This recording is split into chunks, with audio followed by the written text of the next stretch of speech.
అయితే మనకొచ్చే నష్టం ఏంది ఈ దేశానికి అంటే యుద్ధం అక్కడ జరుగుతుంది, నష్టం మనకి ఇక్కడ. తీవ్రమైతే గనక రూపాయి మరింత పతనమయ్యే ఛాన్స్ ఉంటుందట డాలర్తో పోలిస్తే. అండ్ ముడి చమురు ధర కూడా బెంబేలెత్తిపోతుందట. 6,59,000 కోట్ల సంపద ఆవిరైందట. ఏది స్టాక్ మార్కెట్లో మొత్తం కుప్పగూలిపోతున్నాయి. పెట్టుబడులు పెట్టలేరు, పెట్టేవాళ్ళు వెనక్కి తీసుకుంటున్నారు. దానివల్ల ఏమవుతుంది? ఇగో యుద్ధం అక్కడ, నష్టం ఇక్కడ. పొద్దుతిరుగుడు పువ్వు నూనె మీద ప్రభావం దేని మీద? Sunflower oil మీదనట.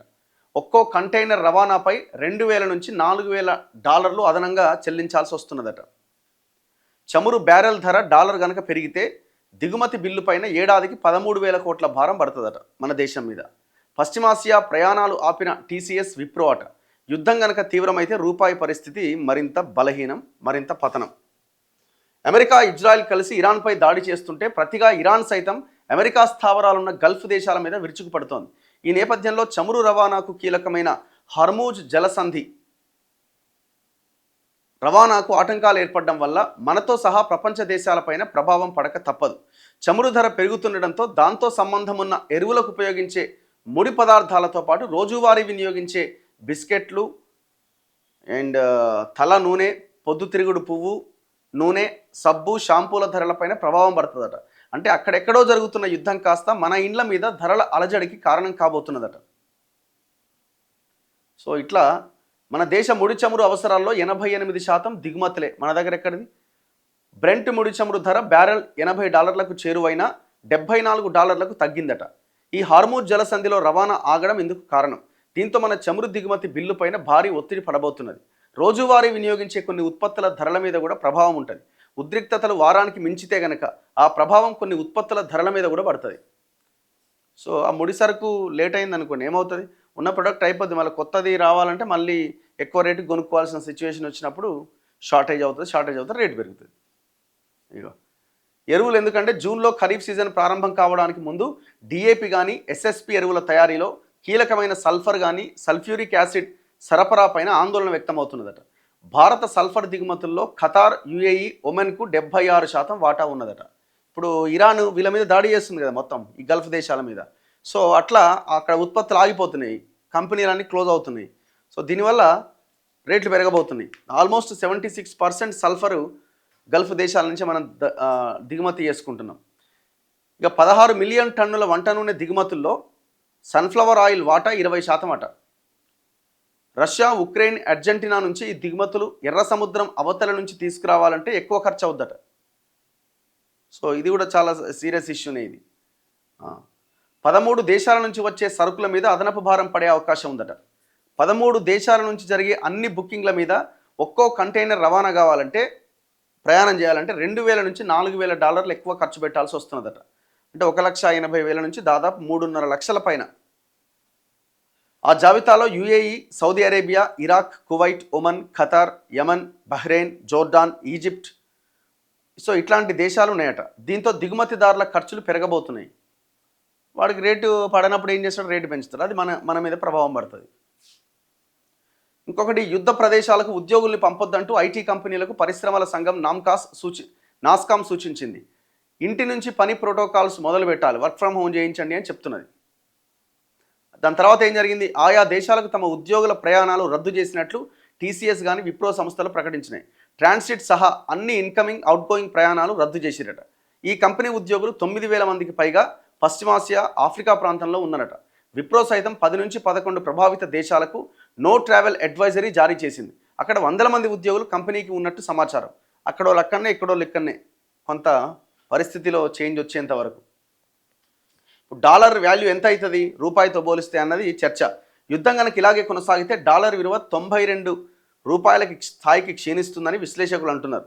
సమీప కాలంలో డాలర్ విలువ 91 నుంచి 93 మధ్య చలిస్తున్నది.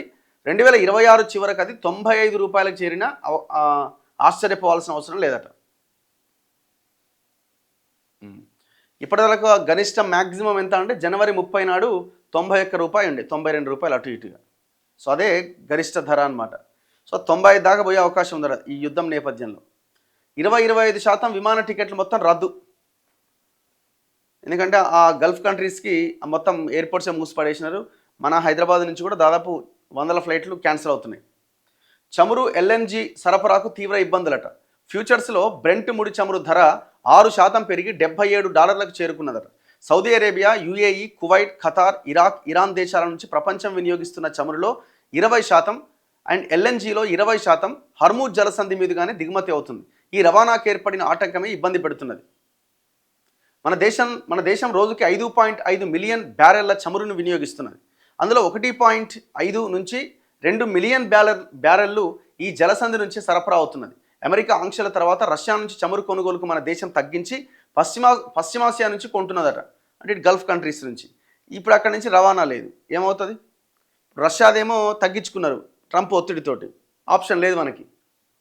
సో దీన్ని బట్టి ఏమవుతుంది, మనకి భవిష్యత్ కాలంలో ఈ యుద్ధం కనుక ఇట్లాగే కొనసాగితే పెట్రోల్, డీజిల్ ధరలు మరింత పెరిగే అవకాశం ఉంది.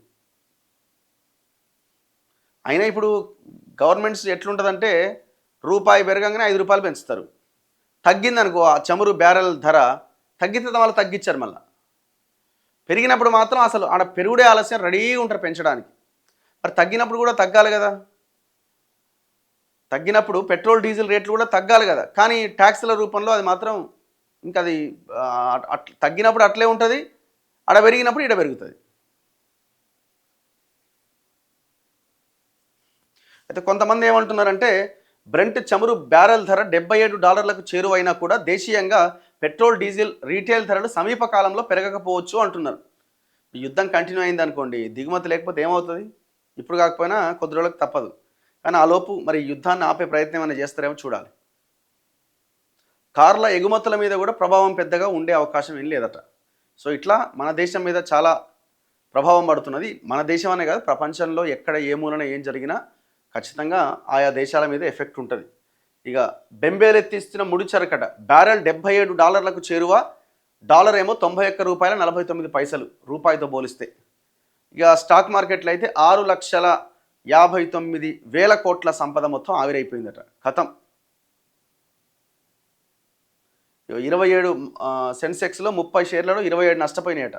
IndiGo 6.25, L N T 5%, Adani ports 3.33%, Maruti Suzuki 3.29, Asian paints 2.89, Reliance industries 2.58, Bajaj Finserv 2.45. ఇట్లా చాలా షేర్లు, మొత్తం 30లో 27 షేర్లు కుప్పగూలినాయట. 52 వారాల కనిష్ట స్థాయి నమోదు చేసిందట. ఇక మిగతా 138 షేర్లలో మాత్రం పెద్దగా చేంజెస్ ఏం లేవంటున్నారు.